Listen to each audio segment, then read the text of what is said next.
오늘 수요 예배 나오신 모든 성도님들 환영하고 축복합니다. 우리 옆에 계신 분들께 따뜻하게 인사 나누도록 하겠습니다. 하나님의 때는 가장 완벽합니다. 하나님의 때는 가장 완벽합니다.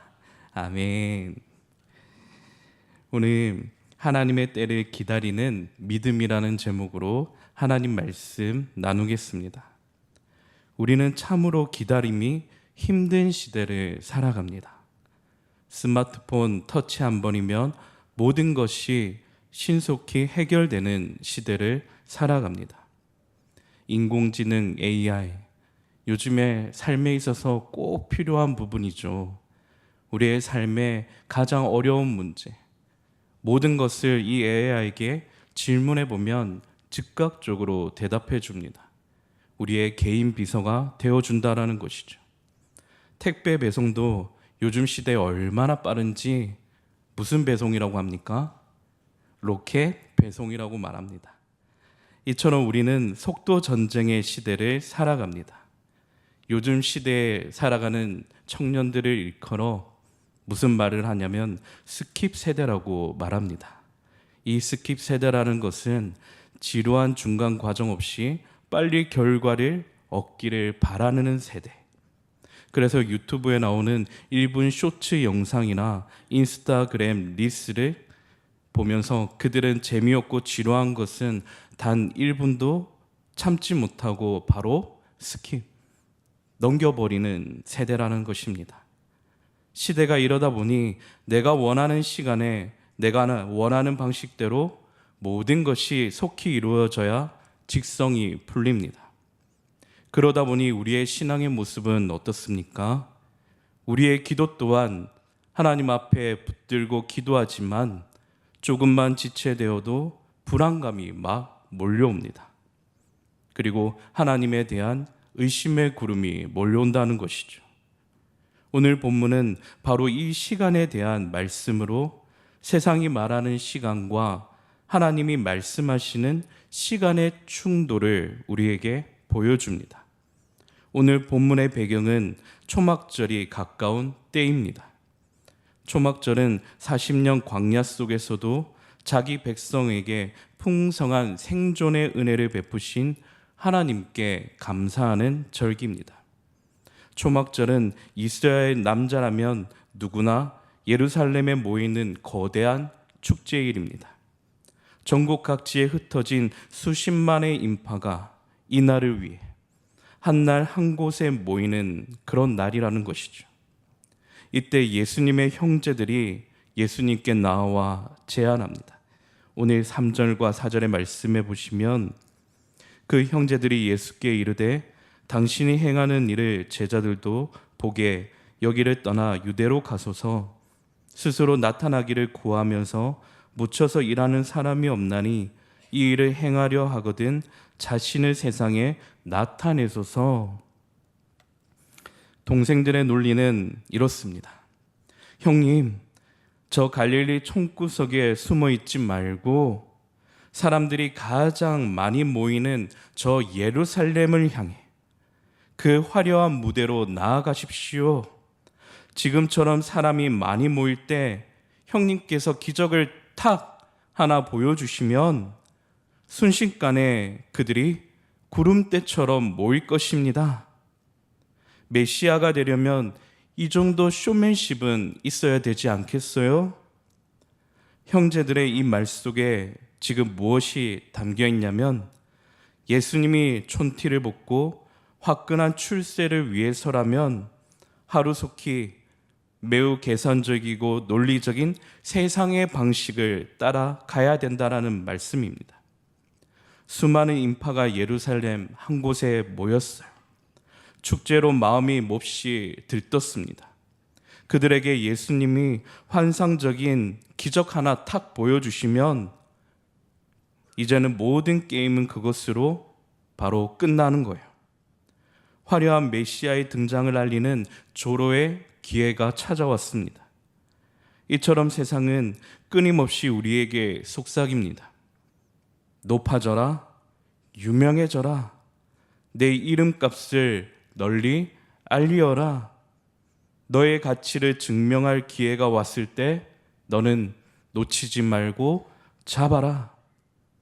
그러나 성경은 오늘 본문의 충격적인 사실을 5절에 우리에게 말씀합니다. 5절의 말씀에 보니 이는 그 형제들까지도 예수를 믿지 아니함이라.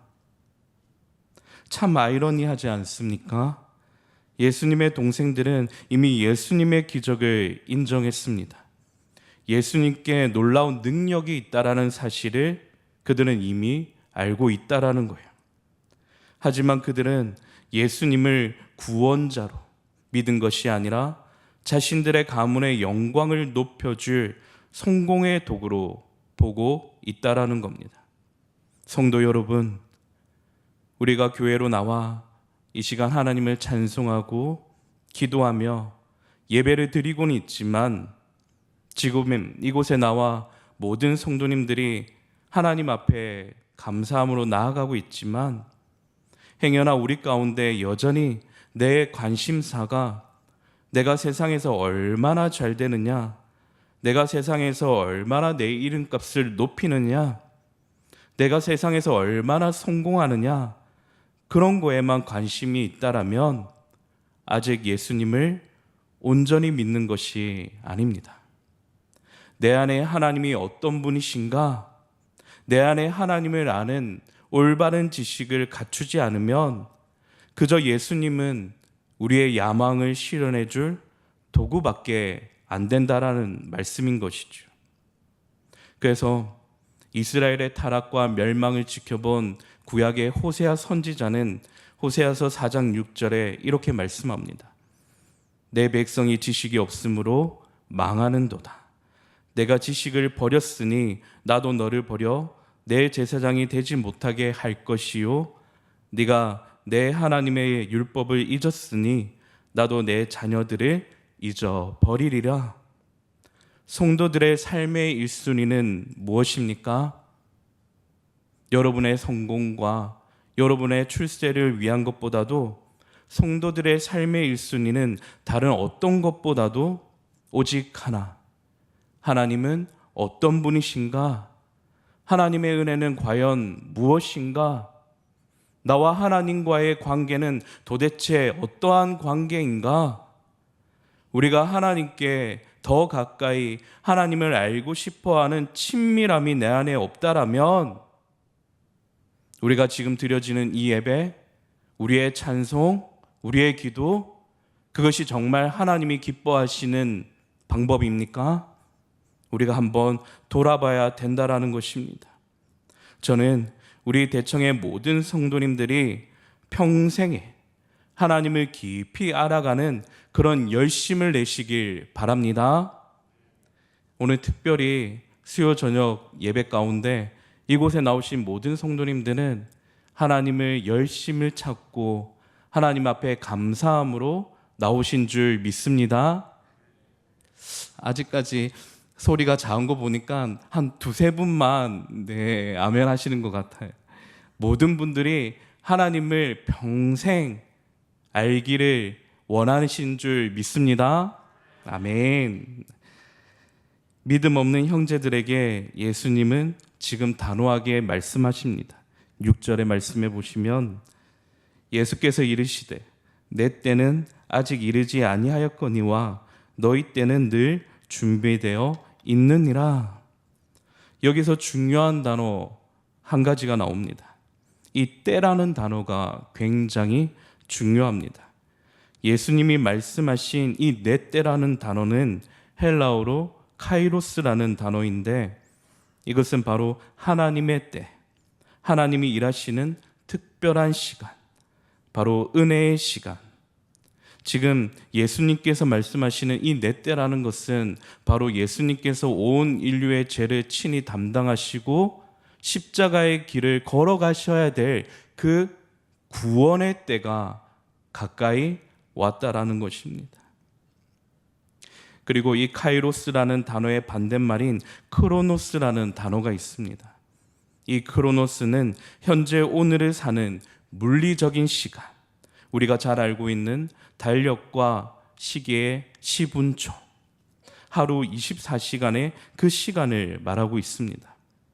그래서 예수님께서 8절에 보시면 내 때와 너희 때가 다르다라고 말씀하고 있습니다.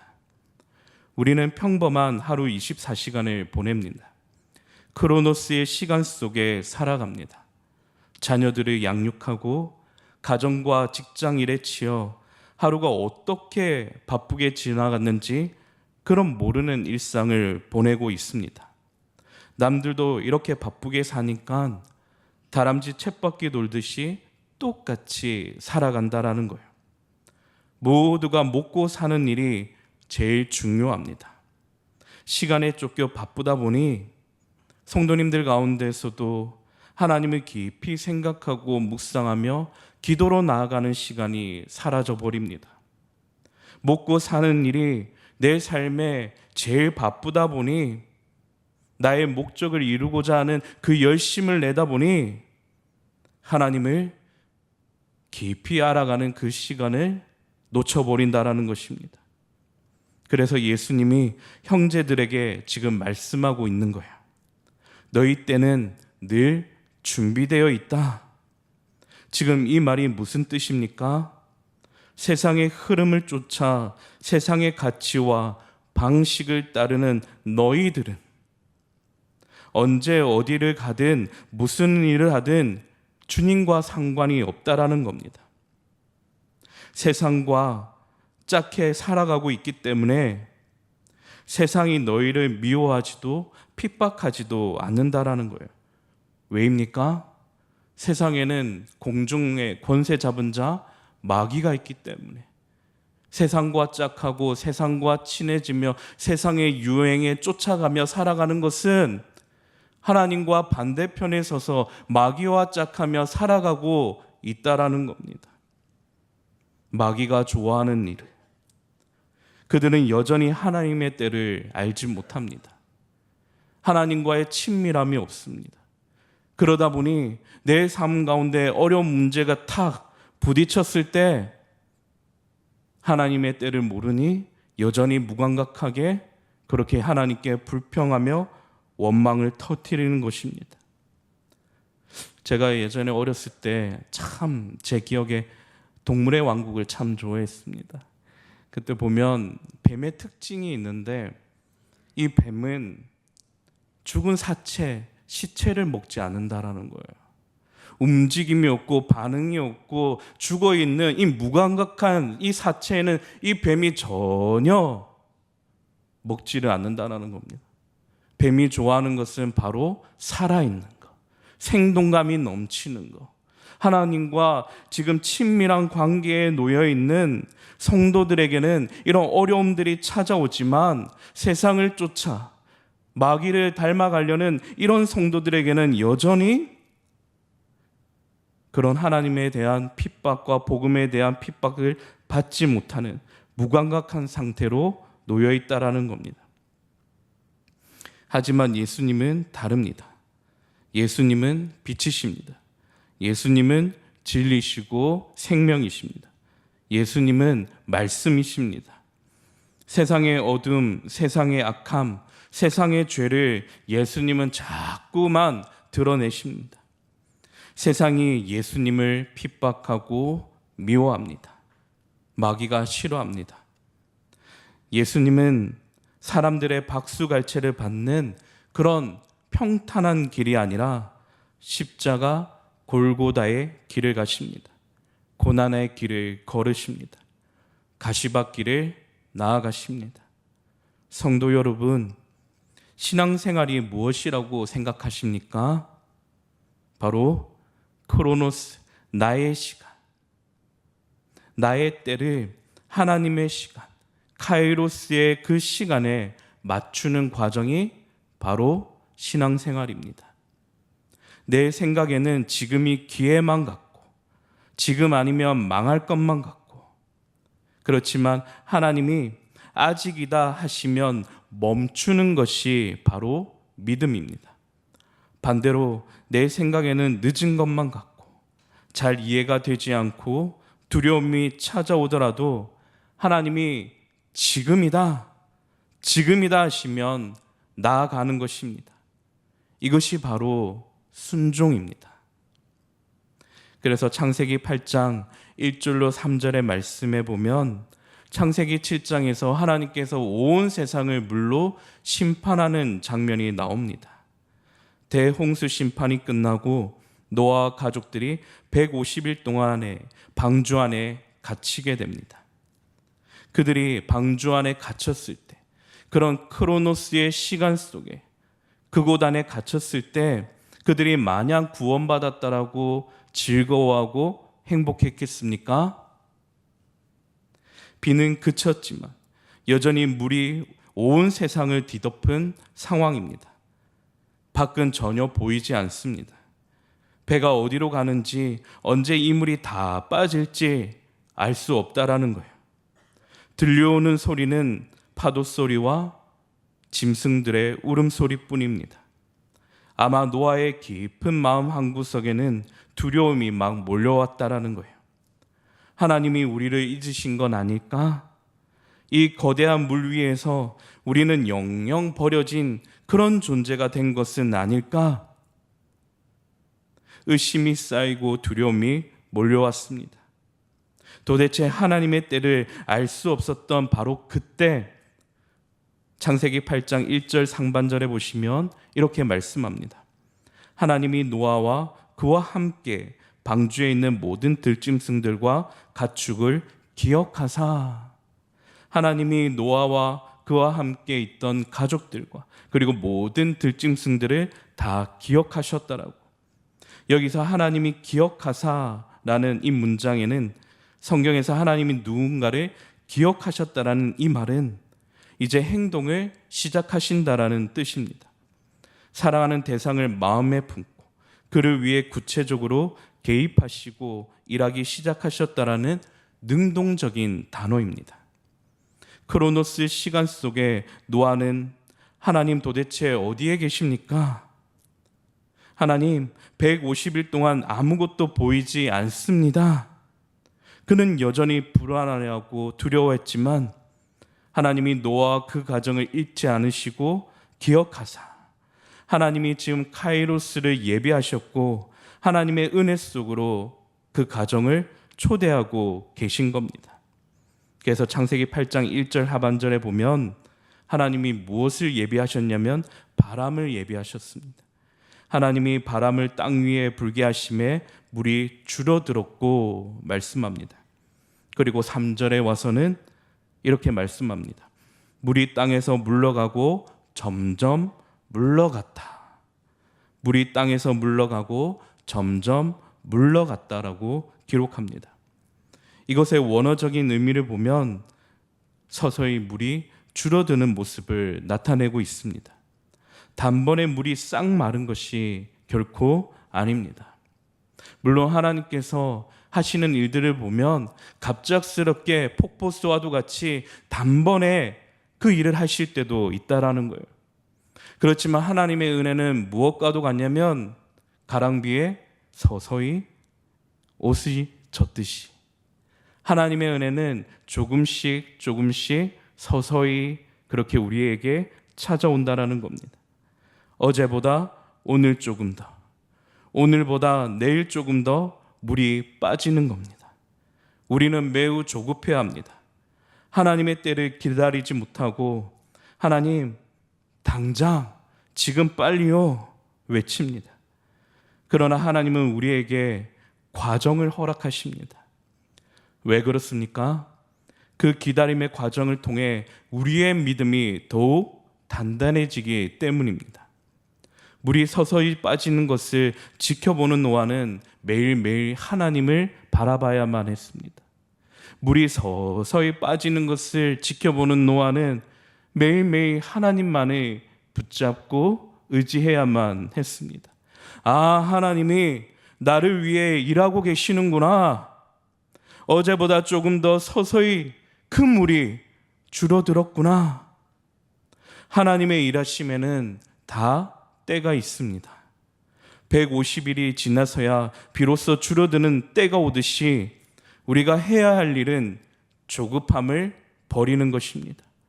신실하신 하나님을 붙들고 오늘 하루로 견디어 내는 겁니다. 요셉은 감옥에서 당장 그 억울함을 토로하며 뛰쳐나가고 싶었지만 하나님은 그를 애굽의 총리로 세우실 가장 완벽한 때까지 기다리게 하십니다.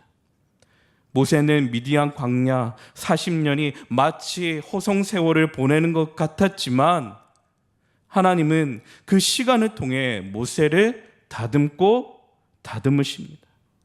이스라엘의 지도자로 마침내 세워주십니다. 그래서 민수기 12장 3절에 보면 모든 지면의 사람들 중에 온유한 자가 모세더라 라고 말씀하고 있다는 거예요. 그 온유함은 단번에 되어지는 것이 아닙니다. 그 온유함은 수많은 세월 과정 가운데 카이로스를 경험하며 깎이고 서서히 다듬어져 간다라는 것이죠. 우리 대청의 성도님들은 지금 어떻습니까? 혹시 지금 꽉 막힌 상황 속에 계십니까? 취업의 문이 열리지 않고 사랑하는 자녀들의 앞길이 열리지 않아 불안해하고 계십니까? 사업의 길이 보이지 않고 질병이 낫지 않아 답답해 하십니까? 제가 알고 있는 선교사님들 중에 그 선교지에서 갑작스레 추방을 당하시고 선교의 문이 열리지 않는다라고 주야로 밤새 기도하십니다. 답답해 하셨어요.